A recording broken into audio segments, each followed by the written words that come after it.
నమస్తే welcome to 69 TV నేను సుమాంజలి ముందుగా బులెటిన్ లోని హెడ్లైన్స్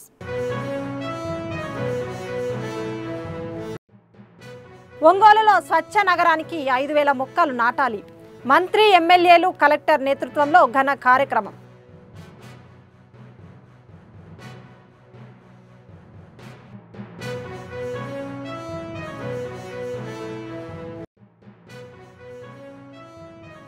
ప్రకాశంలో వందే మాతర గీతాలాపన మంత్రులు ఎమ్మెల్యేలు కలెక్టర్ మేయర్ ఘనంగా పాల్గొన్నారు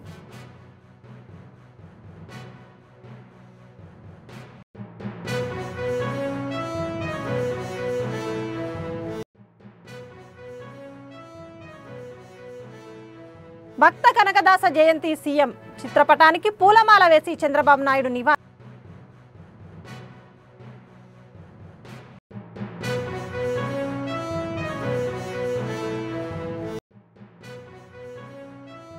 ప్రాణరక్ష కోసం రోడ్డు భద్రత మన బాధ్యత అవగాహన ర్యాలీ శ్రీ ఆదిత్య డిగ్రీ కళాశాల విద్యార్థులు చైతన్యం సృష్టించారు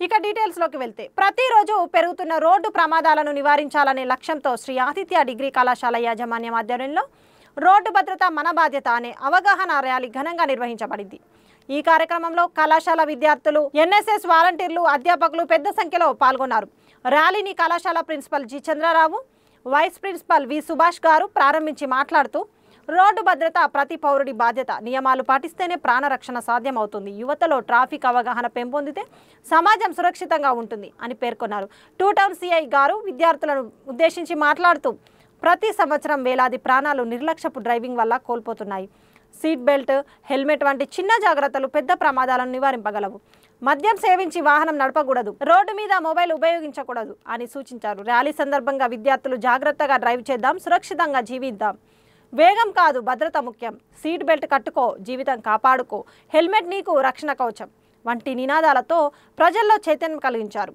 ఈ అవగాహన ర్యాలీలో అధ్యాపకులు ట్రాఫిక్ సిబ్బంది ఎన్ఎస్ఎస్ ప్రోగ్రామ్ ఆఫీసర్ మరియు విద్యార్థులు పాల్గొన్నారు ర్యాలీ కళాశాల ప్రాంగణంలో ఏలూరు అగ్రహారం నుంచి ఫైర్ స్టేషన్ వరకు ప్రారంభమై ప్రధాన రహదారుల గుండా సాగి ప్రజల్లో రోడ్డు భద్రతపై చైతన్యం సృష్టించింది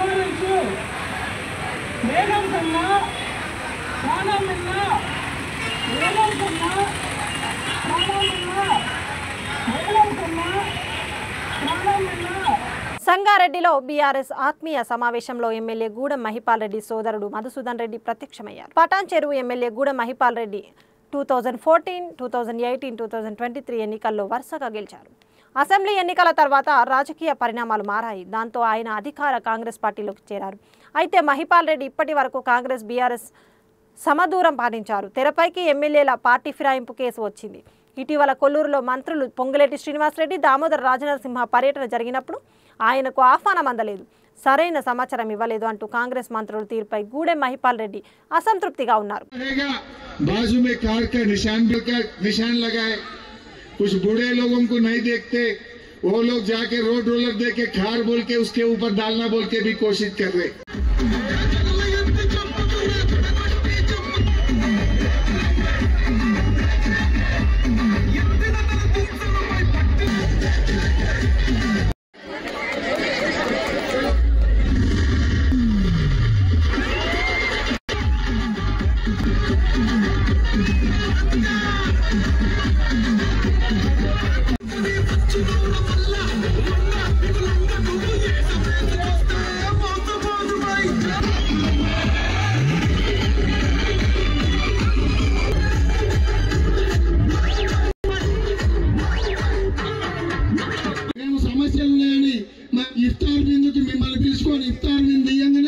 నెక్స్ట్ డేనే మరి ఇక్కడికి ఎమ్మెల్యే గారు వచ్చి మరి మనకు బస్తీ దావకాన లేస్తేనేమి మీ అందరికి మహాలక్ష్మి వస్తుంది, మీకు 4000 పింఛన్ వస్తుంది, మీ పిల్లలకు ఫీజు రియంబర్స్మెంట్ పైసలు వస్తాయి.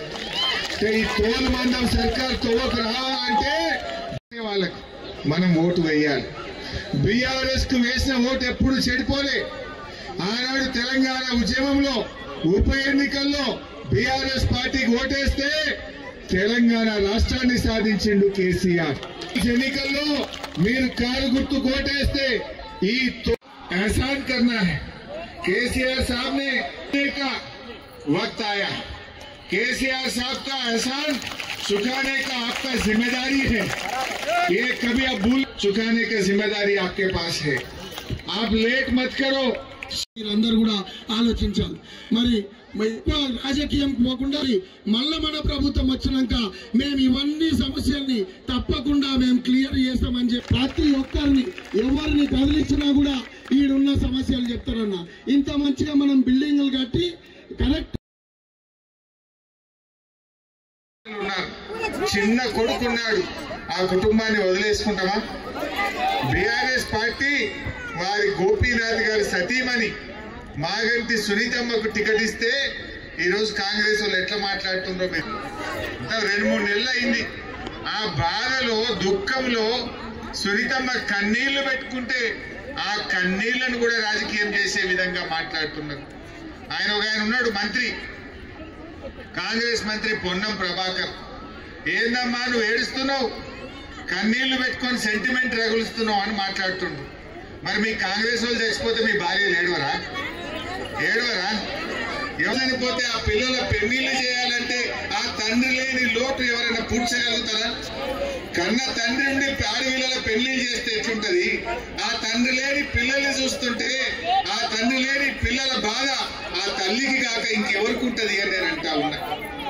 ఆ తల్లిని పట్టుకొని కాంగ్రెస్ వాళ్ళు ఎంత దుర్మార్గంగా మాట్లాడినరో ఆడబిడ్డలుగా మీకు తెలియాలి. ఒక ఆడబిడ్డగా, ఒక తల్లిగా, ఒక చెల్లిగా మీకు అర్థమైతే నా బాధ ఈ కాంగ్రెస్ వాళ్ళకి అర్థమైతలేదు. దయచేసి ఆలోచన చేయండి. ఉస్మానియా యూనివర్సిటీ ఆర్ట్స్ కళాశాల ముందు ఘనంగా ఓయూజేఏసీ ఆధ్వర్యంలో సీఎం రేవంత్ రెడ్డి జన్మదిన వేడుకలు.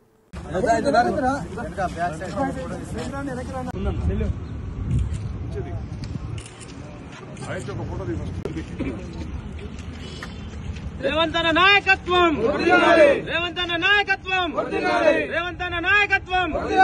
లాంగ్ లివ్ రేవంతన, long live, long live, long live Revanth.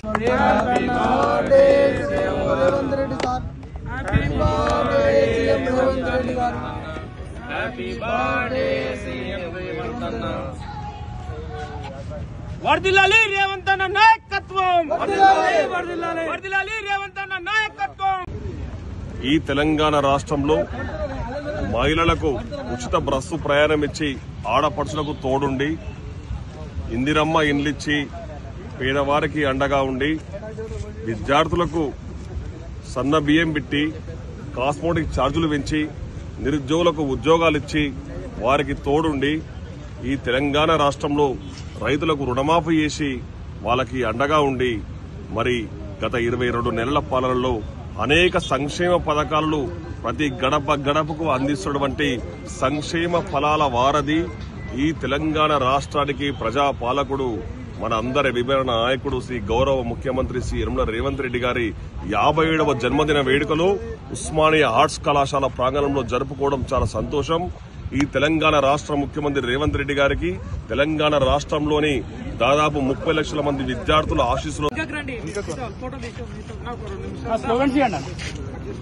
అనపర్తిలో జరిగిన మీడియా సమావేశంలో ఎమ్మెల్యే రామకృష్ణారెడ్డి మాట్లాడుతూ తుఫాన్ నష్టపోయిన రైతులకు కూటమి ప్రభుత్వం అన్ని విధాల న్యాయం చేస్తుందని, గతంలో కంటే ఎక్కువ నష్టపరిహారం అందిస్తామని ప్రకటించారు. రాష్ట్రంలో యూరియా కొరత లేదని, రైతులు ఆందోళన చెందాల్సిన అవసరం లేదని ఆయన భరోసా ఇచ్చారు.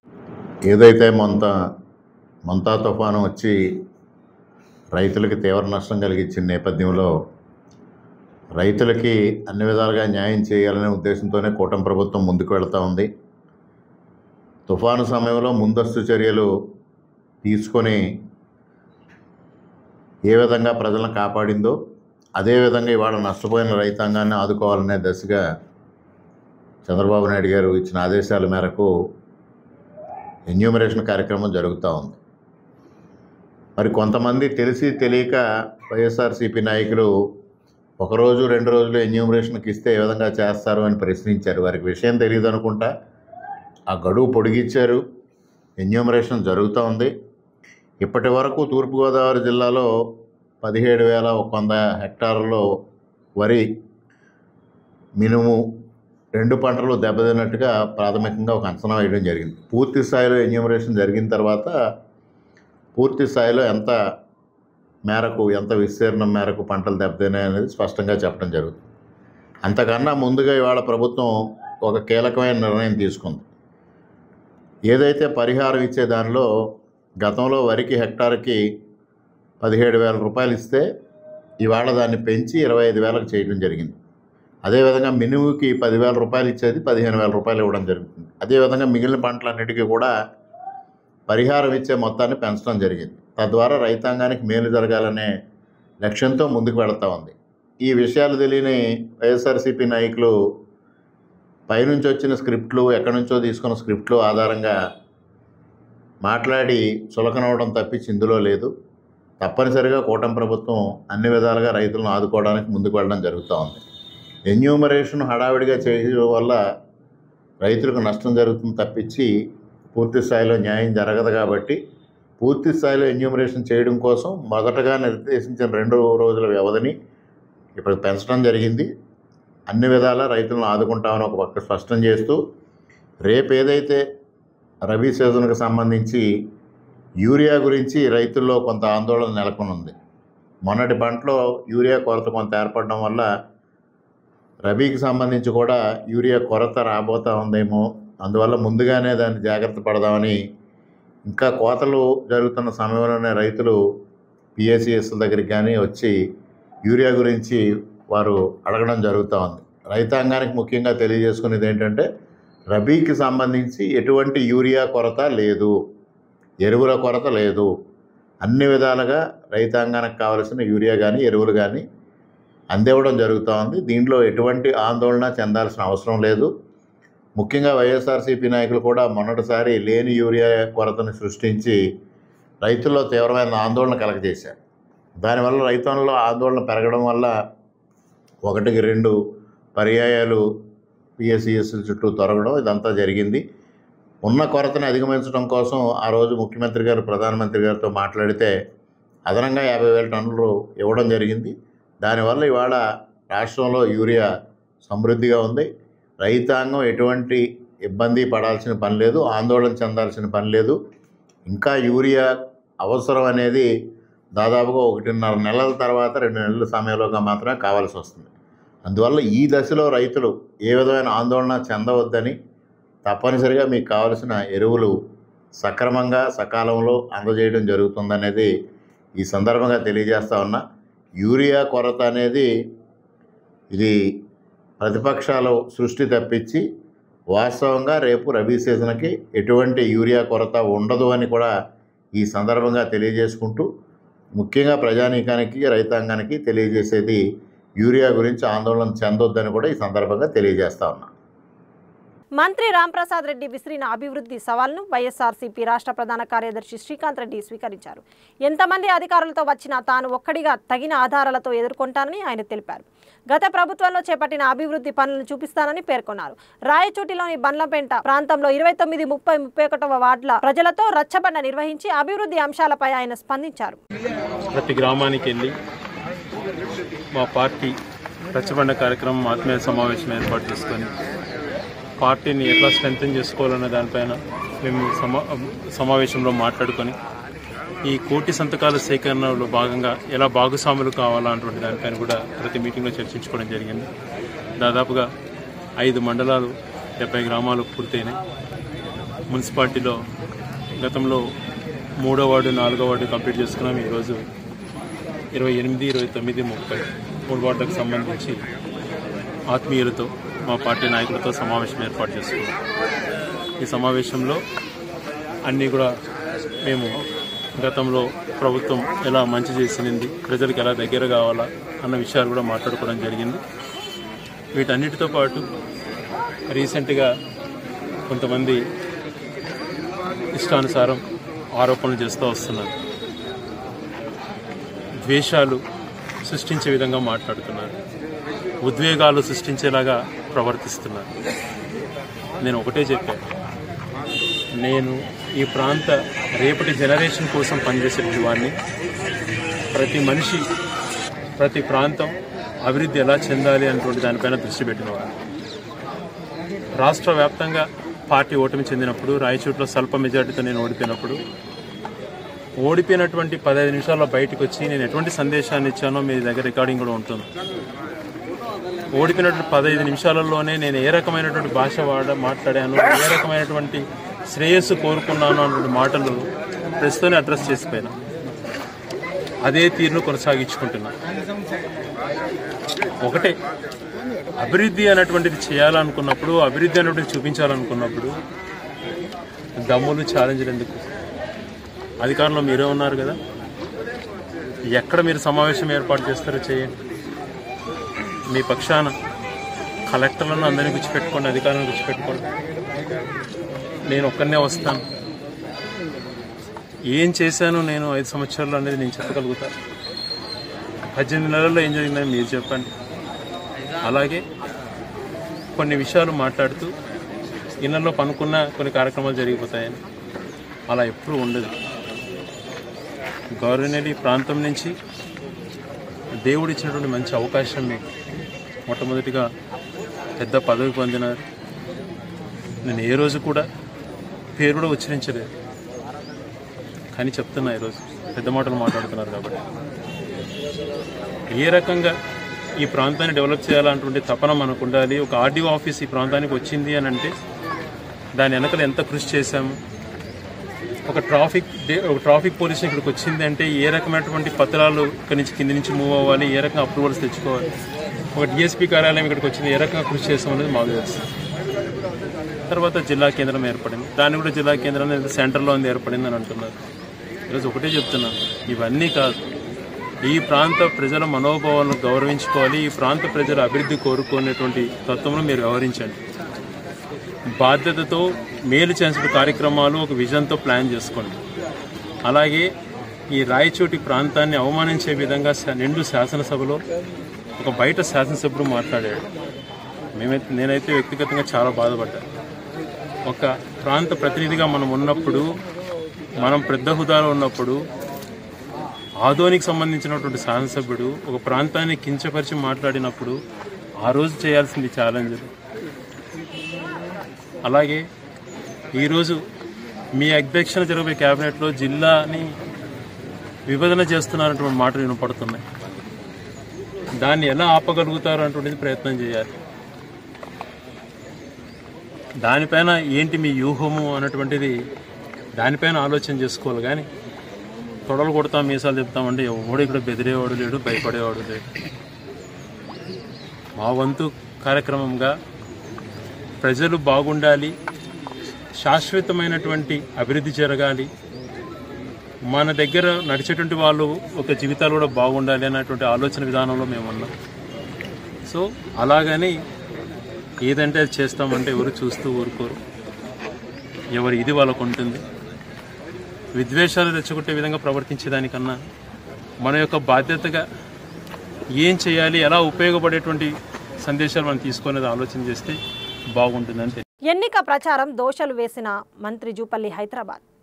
నవంబర్ 8 జూబ్లీహిల్స్ నియోజకవర్గ ఉప ఎన్నిక ప్రచారంలో పర్యాటక సాంస్కృతిక పురావస్తు మద్య నిషేధ అండ్ ఎక్సైజ్ శాఖ మంత్రి జూపల్లి కృష్ణారావు తనదైన శైలిలో దూసుకుపోతున్నారు.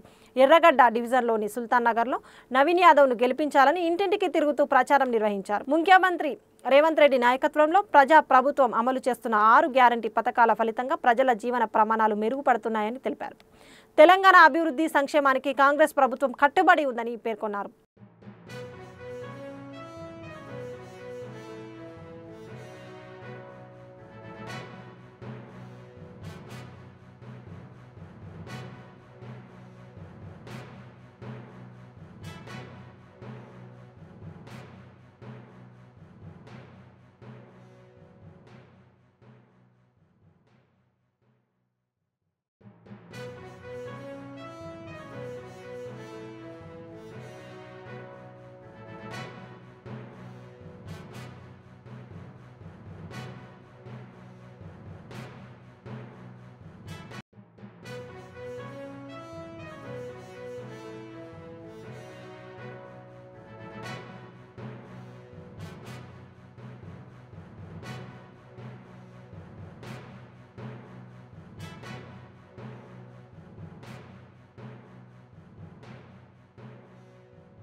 భక్త కవి కనకదాస జయంతి సందర్భంగా ముఖ్యమంత్రి ఘనంగా పాల్గొన్నారు. ఆయన కనకదాస చిత్రపటానికి పూలమాల వేసి నివాళి అర్పించారు.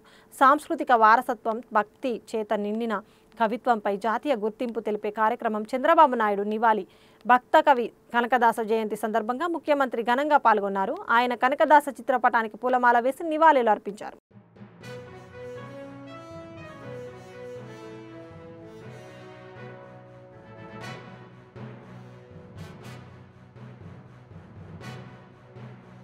ప్రకాశంలో వందే మాతర గీతాలాపన మంత్రులు, ఎమ్మెల్యేలు, కలెక్టర్, మేయర్ ఘనంగా పాల్గొన్నారు. స్వాతంత్ర్య పోరాటంలో జాతిని మొత్తం ఏకం చేసిన గీతం వందే మాతరం అని ప్రకాశం జిల్లా ఇన్ఛార్జి మంత్రి, దేవాదాయ శాఖ మంత్రి ఆనం రామనారాయణ రెడ్డి అన్నారు. ఒంగోలులో నిర్వహించిన సామూహిక వందే మాతర గీతాలాపన కార్యక్రమంలో మంత్రులు ఆనం రామనారాయణ రెడ్డి, డాక్టర్ డోలా శ్రీ బాల వీరాంజనేయ స్వామి, ఒంగోలు పార్లమెంటు సభ్యుడు మాగంటి శ్రీనివాసులరెడ్డి, జిల్లా collector P Rajababu, Ongole MLA Damacharla Janardhan, Ongole mayor Gangada సుజాతలు పాల్గొని వందే మాతర గీతాన్ని ఆలపించారు. Sing wherever they are, wherever they are.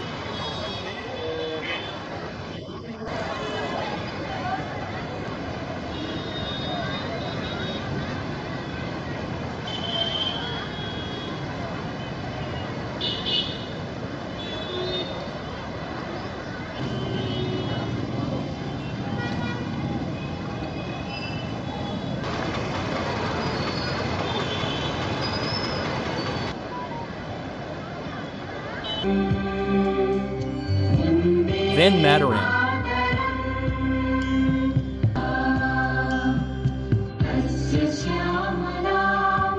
Sasya Shimala Mataram, Van Mataram, Kashay Mataram.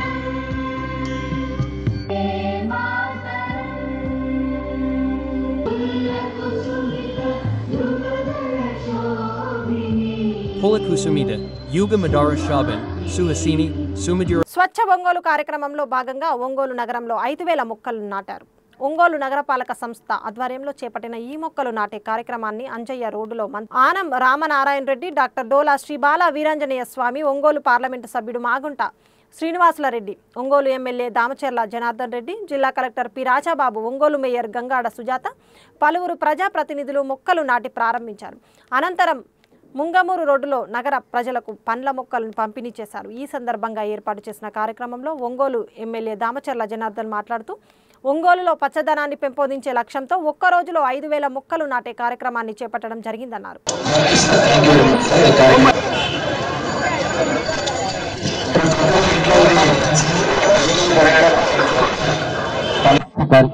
It is also a good program. This should be done in Ongole.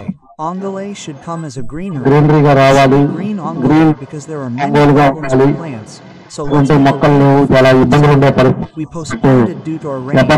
Next day, all areas. దానికి మన వర్షం పట్ట వల్ల దాన్ని postpone చేసాం. ఆ తర్వాత వచ్చే లోపల ఈరోజు దానికి అన్ని దగ్గర కూడా ప్రారంభించుకోవడం జరిగింది. నేను ఒకసారి మనం గమనించినప్పుడు మన ముఖ్యమంత్రి గారు స్వచ్ఛాంధ్ర, అదేవిధంగా స్వర్ణాంధ్ర, స్వచ్ఛాంధ్ర కార్యక్రమం ద్వారా ప్రతి నెల 3వ వారం శనివారం కార్యక్రమం దాన్ని ఈరోజు మన ప్లాంటేషన్స్ అన్ని ఏరియాలలో కూడా ఏదైతే 8 మేజర్ రోడ్స్ ఉన్నాయో ఆ రోడ్స్ అన్ని కూడా ఈరోజు ప్లాంటేషన్ 5,000 మొక్కల్ని ఈరోజు చేయటం జరిగింది. ఈ 5,000 మొక్కలను కూడా 8 కాలేజెస్ ఏదైతే మన వాళ్ళు ఉన్నారో వాళ్ళంతా ఇక్కడ లోకల్ గా ఉండే కాలేజెస్ కాబట్టి ఈరోజు అందరినీ ఇన్వాల్వ్ చేస్తాం. మంత్రులని, ఎమ్మెల్యేని, అదేవిధంగా కలెక్టర్ గారిని, ఎస్పీ గారిని, అదేవిధంగా పోలీసు డిఎస్పీ గారు కానీ, సిఐ గారు కానీ, అదేవిధంగా కార్పొరేటర్లు కానీ, పార్టీ లీడర్స్ అన్ని ఏరియాలలో ఏ ఏరియా వస్తున్నారో ఆ ఏరియాలో అందరూ ఇన్వాల్వ్మెంట్ చేస్తాం. అందరికీ ట్యాగులు చేస్తాం. ఎవరైనా కూడా ట్యాగ్ పెట్టినప్పుడు మీ ట్యాగ్ లేదు అంటే అది ఇవ్వండి, సాయంత్రానికి ఆ ట్యాగ్ కూడా మీకు ఇస్తారు. దాన్ని కూడా మీరు పెట్టుకోవటం జరిగితే ఆ చెట్టు పెరిగేటండి మనం చేసిన ఈ రోజు ఈ కార్యక్రమం గుర్తుంటుందని చెప్పి కూడా మీకు ఈ సందర్భంగా నేను తెలియజేస్తున్నాను. కాబట్టి ఈరోజు కడియంలో 5,000 మొక్కలు కూడా మంచి కలర్ఫుల్ గా వచ్చే పూల మొక్కలు ఇవన్నీ కూడా తీసుకొచ్చాం. ఈ రోజు పెరిగిన తర్వాత ఒక 6 నెలల లోపల మీకు చూస్తే ఒక్కొక్క రోడ్డు ఒక్కొక్క కలర్ లో కొంచెం బ్యూటిఫికేషన్ గా చక్కగా మన ఒంగోలులో మంచి వాతావరణం వస్తుందని చెప్పి కూడా మీకు ఈ సందర్భంగా తెలియజేస్తున్నాం. బులెటిన్ ముగించే ముందు హెడ్లైన్స్ మరోసారి. ఒంగోలులో స్వచ్ఛ నగరానికి 5,000 మొక్కలు నాటాలి. మంత్రి, ఎమ్మెల్యేలు, కలెక్టర్ నేతృత్వంలో ఘన కార్యక్రమం.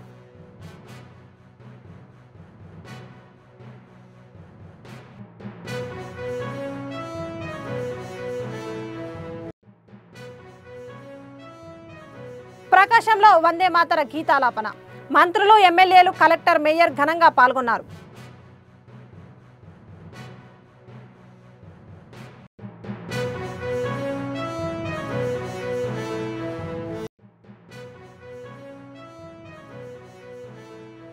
భక్త కనకదాస జయంతి సీఎం చిత్రపటానికి పూలమాల వేసి చంద్రబాబు నాయుడు నివాళి.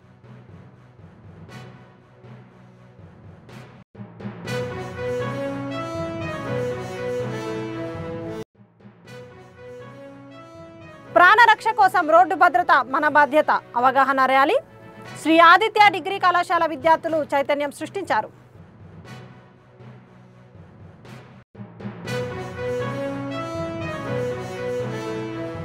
ఇవి బులెటిన్ విశేషాలు. మరిన్ని అప్డేట్స్ కోసం చూస్తూనే ఉండండి 69 టీవీ న్యూస్. నేను సుమాంజలి, సైనింగ్ ఆఫ్.